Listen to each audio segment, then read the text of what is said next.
My dear students, welcome to my channel. Angang sa mitay mayek tamnaba mapi lairik hariba lairik sigi sargi channel sigi tarani sanba class da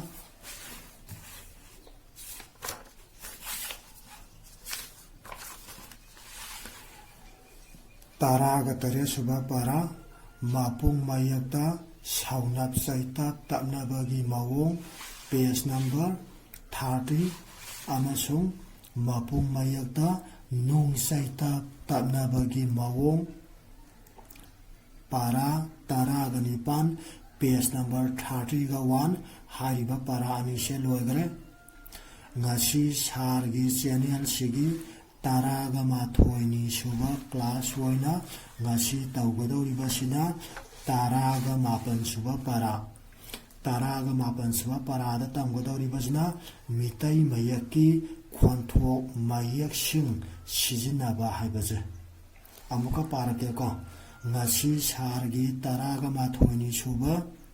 channel sigi class oina tamgadoribase taraga mapan suba para mitai mayaki khonthok mayak sing sijinaba hariba paraje page number na 30 ga to amuka haige ko ngasi sargi taraga mathoini suba class gi channel oina tawgadoribaje taraga mapan suba para mitai mayaki khonthok mayak sing sijinaba page number 30 ga to mona taraji ko angja sigi khonthok singje khangdaba yadaba ngatani ko sidi amna maruiba basic oiba mayak ngatani ko aduduna hayangna khoige saitap mayak nipal lay haidana tamgre ko atap inap unap yanap sainap wanap saunap nung hariba jingje masidai daita atap lay jare inap yaudre ko adagi unap ko yaudre ko inap amadi unap hariba saitap mayak ani jide atia hariba mayak se atia hariba mapung mayak se masidai da tappa yade sijinaba yade makhoigi khonthok laite ba aduduna atapne yanapne sainapne wanapne saunapne nungne hariba saitap mayak taruk se atia hariba mapung mayak sidaida tapsilaga hapsilaga karamba khonthok lake haibado maduni ko ngasi sarna tala kadoriba haira kadoriba je aduna munmuna taw ko ngangja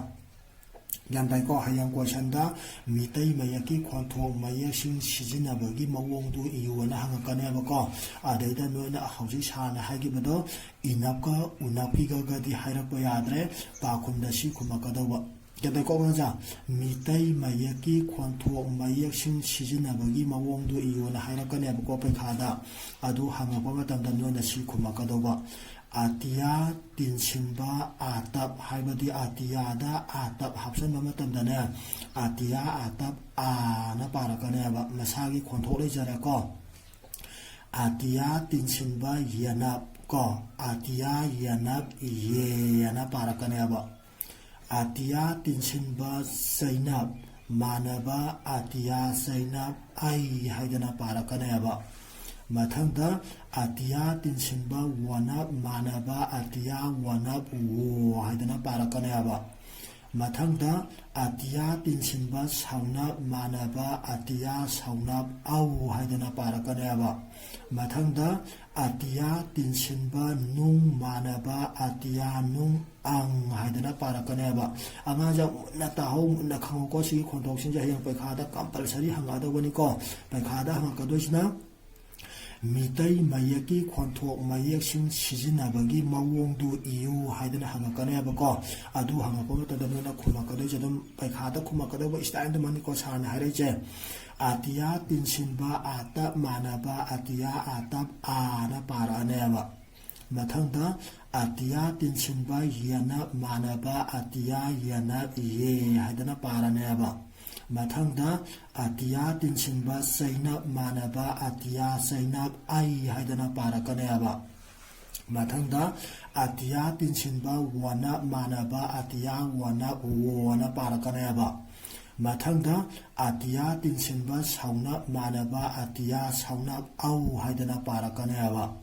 mathangda amu atiya tinsinba nung manaba atiya nung ang haidana parakaneba angaja gyan tarani ko masidai da yaurodoje inapka unapka khaktang yaudabida ko inapka unapka yaudabida saita mayak tarukto atiya hariba mapung mayak sidai hapsinba matamda karam ba khonthokta lakani hairagadi amuka hairake atiya atap a atiya yanap ye atiya sainap ai atiya wanap wo atiya saunap au atiya nung ang haidana parakaneba gyan tare ko ngja makhada student pire parake ko atiya atap a atiya yanap ye atiya sainap ai atiya wanap wo atiya saunap au atiya nung ang gyan tare ko ngja gyan tai ko munmuna taw ko atiya da atap hapsalagadi atiya atap a na parakaneba khonthokto gyan tabra atiya da yanap hapsalagana atiya yanap ye na parakaneba atiya da sainap hapsalagana atiya sainap ai na parakaneba atiya da wanap hapsalagana atiya wanap wo na parakaneba atiya da saunap hapsalagana atiya saunap au na parakaneba atiya da nung hapsalagana atiya nung ang haidana parakaneba gyan taradra ngja sigi khonthok singje masi paba haitaba yadabani ko aduna sarna hanjana hairaije gyan tare ko amuka lasuna harke ko atiya atap a atiya yanap ye atiya sainap ai atiya wanap wo atiya saunap au atiya nung ang haidana parakaneba gyan tare ko ngja aduna hauji atiya haiba mapung mayak sidaida khogi saita mayak taruk se hapsan bagi khonthok pakhre takhre loina na hariba atiya hariba mapung mayak se masidaida saita mayak singje hapsala kanda karam ba khonthok laige haibdu mathakta tamgre ko masi tamgibaje mathangdana mu wahai paryang da oina mu lakadeba gyan tare ko til atap ta dil da ta da na ta da na yakagari saidalere ko atiya yanap e ka ko atap ka yaka ga go atap ga yaka ga ri rai inabri e atiya yanap e ka ko atap ka yaka ga go atap ga yaka ga ri rai inabri yaka ga ri thauri thau saunap thau ri rai inabri thauri ta dana yaka ga ri thauri mathangda atiya sainap ai lere ko mathangda khoi khau wanap i khoi ko khoi pai bdo atiya daga khoi ai khoi saida dil hapsala kanda da ai khoi da atiya sainap ai khoi khau wanap i khoi ai khoi dil da ai khoi da waza atiya wanap wo za jil atap za waza la i lai ata Cl.1.Sub la i la i ai khoi da waza la i atiya saunap au wa wai ata wa awa thau tha bi ba ina bi awa thabi khoina saba ko papaya awa thabi do atra atiya saunap au wa wai ata wa awa thau tha bi ba ina bi awa thabi ahau ba atiya a hau hu atap un hau ahau ba ahau ba uhaini un u hai huk sainap hai u hai lere ko duga ni na inap ni u hai ne awa thabi ko awa haiba wai amaga thabi haiba wai jiga punjala kanda awa thabi lakadoine ko awa thabi ahau ba u hai ne mathangda angur atiya nung ang gur ga go una gur lere saida rai hapsala kanda gur angur makok to yaw gre ko atia nung angur go unap rai gur angur sabada silatap sa ba saba dilda sabada thumme thau una milon sum thum khoina sana ba yanjang hapna ba thum do mi maina mi thum jisai da ko khoi mi har ga su yare natrana phaklang da lei ba mi da hapsan kan da mi la kan da thumme angur sabada thumme para ke kom ko ti yang jamo tadana ekagari thaure ai khoida waza la e awathabi ahauba uhaine angur sabada thumme yare ko ngangja masiga loina na taraga mapan suba para mitai mayaki khonthok mayak sing sijinaba page number 32 lore mathang dala kadori bajna kun suba para mapung mayak na lonsum waina sijinabagi mawong la kadeba ko amuka harake kun suba parada mapung mayak na lonsum waina sijinabagi mawong jena kani ko page number 33 jantare ko ngangja khoina makok te yaugre mapung mayak kun ga tariat lai amadi lonsum mayak ni palai haidana ihal hanba class da takre naina kre adubo mapung mayak kun ga tariato madudaidana mapung mayak khara amadina luan sumwaina sijanaba yaeba ko luan sumwaina sijanaba yai aduna karam ba mapung maiya kaino luan sumwaina sijanaba yari bado haibado gandabra naina raziko ngangja amuka hanare ko mapung maiya kun ga taria lai luan sum maiya ni pa lai haigre adubu mapung maiya kun ga taria to madudaida mapung maiya khara amadi gandabra ko luan sum waina sijanaba yaeba aduna karam ba maya singno luan sum waina sijanaba yari bado makhoina luan sum waina sijanaraga karam ba khonthok da lai amadi makhoina luan sum waina sijanaba wahai jingdo karam ba wahai no haibdo yengasi ko angangja amuka hairage ko kun suba para mapung maya na luan sum waina sijanabagi mawo yare ko parage ko mitai mayaki mapung mayak singi manungda go amasung ba asi luansunggi mawongda sijinaba yai gandare ko amuka harake ko mitai mayakta mapung mayak kun gatare laire mapung mayak kun gatare togi manungda karam ba mayak sing luansunggi mawongda sijinaba yabagian hangadine pakunda go amasung ba na kungadawba Gyantai ko ngangja hayang paikada hanga kadoba question gi style do sar hairake munna taw ko ngangja paikada hanga kadoba question gi style do munna hairake munna taro pa kumjudum hairage